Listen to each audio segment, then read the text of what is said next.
കേന്ദ്ര ഗവൺമെൻറ് ഈ എൻഫോഴ്സ്മെൻറ്റ് ഡിപ്പാർട്ട്മെൻറ്റിനെ തന്നെ, ഈ ഏജൻസികളെ തന്നെ അവരുടെ ആഗ്രഹത്തിനനുസരിച്ചുള്ള ചില കാര്യസാധ്യത്തിന് ഉപയോഗപ്പെടുത്തുന്നു എന്ന് പറയുന്നത്. അതിൻ്റെ ഏറ്റവും നല്ല ഉദാഹരണമാണ് ഇന്ന് ബംഗാളിലെ മുഖ്യമന്ത്രിയായിട്ടുള്ള സുവേന്ദു അധികാരി, വെസ്റ്റ് ബംഗാളിൽ. നേരത്തെ അദ്ദേഹം കോൺഗ്രസ്സിലുണ്ടായിരുന്ന സമയത്ത് അദ്ദേഹത്തിനെതിരെ ഒരു ചിറ്റ് ഫണ്ട് ആരോപണവുമായി ബന്ധപ്പെട്ട് ഇഡിയുടെ അന്വേഷണവും കാര്യങ്ങളൊക്കെ ഉണ്ടായിരുന്നു. എന്നാൽ BJPയിലേക്ക് കൂറുമാറിയതോടുകൂടി എല്ലാ അന്വേഷണവും നിലച്ചു. യാതൊരു തരത്തിലുള്ള അന്വേഷണവുമില്ല. ഇതുതന്നെയാണ് അസാമിലെ ഹിമന്ത വിശ്വാസ് ശർമ്മയുടെ ഭാഗത്തിലും ഉണ്ടായിട്ടുള്ളത്. അപ്പോൾ തങ്ങളുടെ പാർട്ടിയിൽ ചേരുമ്പോൾ ഇത്തരത്തിലുള്ള കുറ്റകൃത്യങ്ങൾ ഒന്നും ഇല്ല, അതില്ലാതാവുന്നു.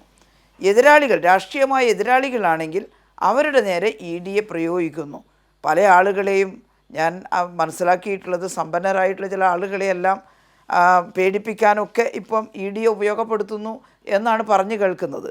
അപ്പോൾ അത് ഏറ്റവും ഏകാധിപത്യപരമായിട്ടുള്ളൊരു ശ്രമമാണ്. കേരളത്തിൽ വളരെ ശക്തമായിട്ട് BJPയുടെ വർഗീയതയെയും അവരുടെ മതപരമായിട്ടുള്ള രാഷ്ട്രമാക്കി ഇന്ത്യയെ മാറ്റാനുള്ള ശ്രമത്തെയും എതിർക്കുന്നത് കമ്മ്യൂണിസ്റ്റ് പാർട്ടിയാണ്. കമ്മ്യൂണിസ്റ്റ് പാർട്ടിയുടെ ഏറ്റവും അനിഷേധ്യനായിട്ടുള്ള നേതാവാണ് സഖാവ് പിണറായി വിജയൻ. അതുകൊണ്ട് പിണറായി വിജയനെ EDയെ ഉപയോഗിച്ച് ആക്രമിക്കുക എന്ന് പറഞ്ഞാൽ അത് ഇടതുപക്ഷ പ്രസ്ഥാനത്തെ തന്നെ ആക്രമിക്കുന്നതായിട്ടാണ് ഞങ്ങൾ കാണുന്നത്. അതുകൊണ്ടാണ് ഇത്രയും ശക്തമായ പ്രതിഷേധം ഉണ്ടായത്.